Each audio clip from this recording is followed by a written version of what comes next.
We're going to stay in this atmosphere. When you encounter the love of God, your life is never, ever, ever the same. You are marked. You are marked as a worshiper. You are marked as a son and daughter. You are marked as a father and a mother to this generation. This atmosphere is so beautiful. And even though we're going to go into more time of equipping, stay in this atmosphere, okay, friends? Stay in this atmosphere. You may be seated. You saw stage left. I'm not sure. It's not. Can you light this up a little more?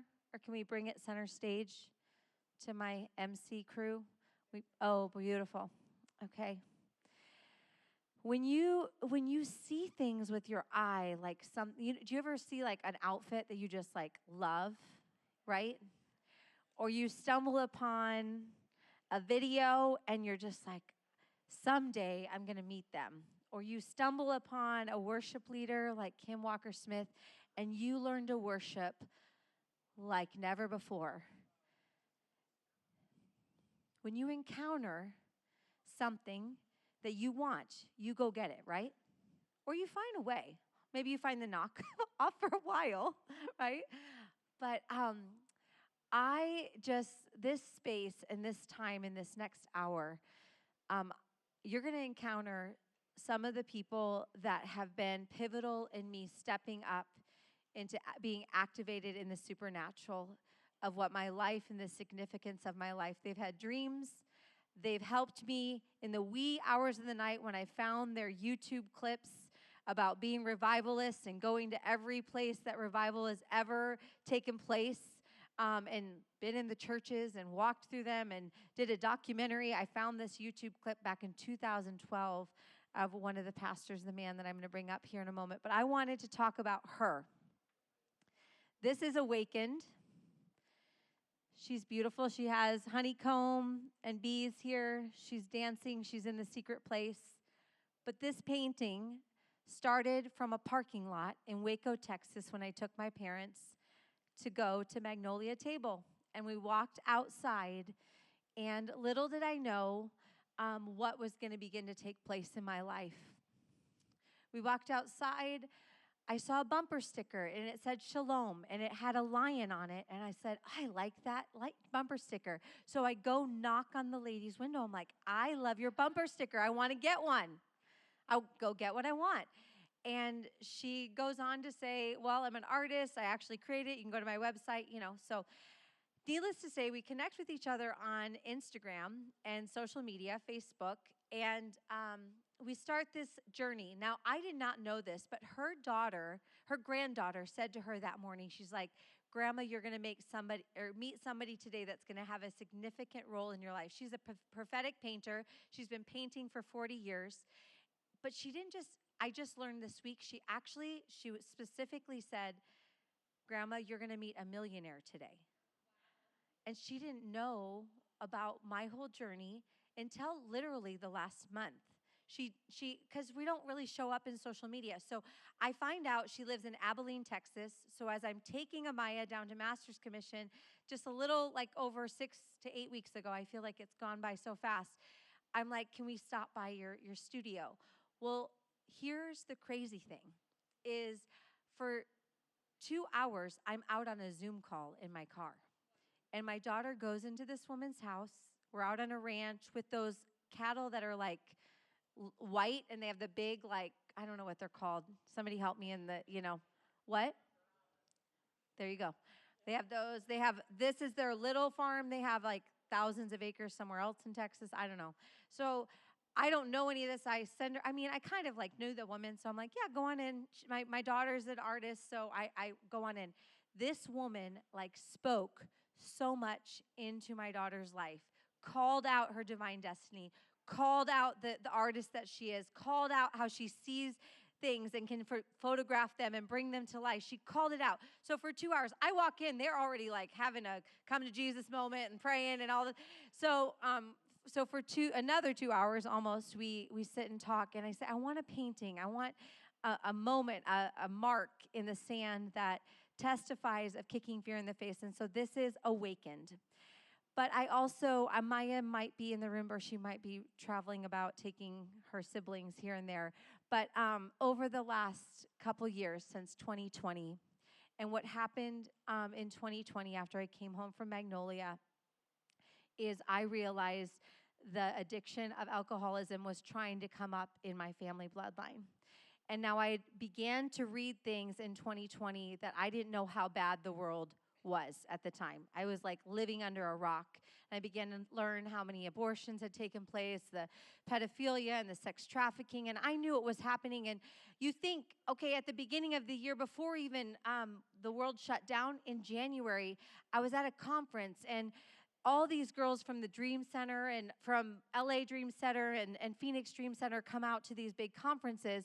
And I'm at the booth with Kick Fear in the Face. We're like, we're here to kick fear in the face. Woo! You know, we're like sitting at the booth and selling our gear. And we're always there to help pray for people. And so this girl comes up to me. She's about 18 years old. This is her second child that she's carrying. She's brought here to Arizona because this is a safe place to get her away from her pimp up in LA. And if this would give you even an inkling into what God was preparing me to take the land and take the territory, and this is why I'm talking about this before I bring up Pastor Francis. So she's like, I'm pregnant. My other child, I adopted out. And I said, well, what can we be praying for? And she's like, well, my sister's in a cage in LA. And if you can just be praying that we can get her rescued. And I'm like, whoa, okay, I'm living under a rock here. And my sister and I are like, okay, we're going to pray for that. God releases. What do these are the moments where you have poker face and you just like go in there and you go to town. The real things are happening. And so this prophetic piece of art is connected to something bigger, though, that has had a lot of resistance. But my daughter, who turns 18 on the 27th of this month, she launches into the new era of her life. She got rebaptized last night. Doug and I got to baptize her in our swimming pool, and it was so powerful. And my beautiful daughter, Caitlin, was in the room in Phoenix. You guys, if you were there last night, and hopefully you see them here and about, they're amazing kids, and they make me look really good. I'm really grateful. But in the back of my mind, and then I'm going to bring up this, we're going to listen to a video, and then we're going to bring up really a friend. I would call him a friend, and a pioneer, and a revivalist that actually, we believe that we're actually, in fact, the people that will go out and change the world and bring the harvest and bring the people into knowing the truth and the freedom that is available to them. So I bought the domain just like Kick Fear in the Face. I bought the domain 62million.com. When I decided to go 100 days without drinking any alcohol because I was going to cuck this freaking thing in the face, and I still to this day, it is the area where I know the enemy will try to come and take me out. It's taken out 3 generations before me. I have to be so intentional in this area of my life. And so for 100 days, as I began to take the land in this area and also realize that there is a dire need, and I started becoming an activist around life and life more abundantly and choosing life. I began to be on hikes with men and women. I began to be at coffee with men and women, and they would begin to share with me that they had had an abortion or 2 abortions. And I said, does anybody know this? And they said, no, nobody knows. This is something in my past. God's redeemed me. God saved me. And I'm like, are you talking about it? Have you ever talked about it? There's so much shame around it. And so I bought the 62 million plus have now been aborted. And literally in the middle of the night, God woke me up and said, it's time to name the babies. And so I began to encourage my friends to name their children. I began to say they're eternal beings, and you're going to meet them one day. And the people around you, it doesn't have to be broadcasted from the stage, but begin to share this part of your story.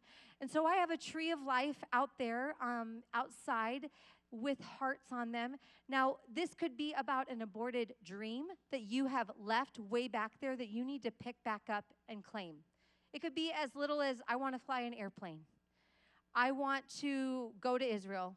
I want to travel the world with my family. It could be a dream like that. It could be a dream of, like, I want to get married. I want to have a thriving marriage. Or it could be literally naming that baby, that in the place of shame and the place of what the world wanted to stamp on you, that you said, no, that's not my story, and you reclaim that. And Pastor Francis, he has been an activist, a front line on this. He speaks about it. He's got lots of YouTubes. He personally talks about the 2 abortions that he was part of with his 2 girlfriends and how he's walked in restoration, how he helps men and women. But we're going to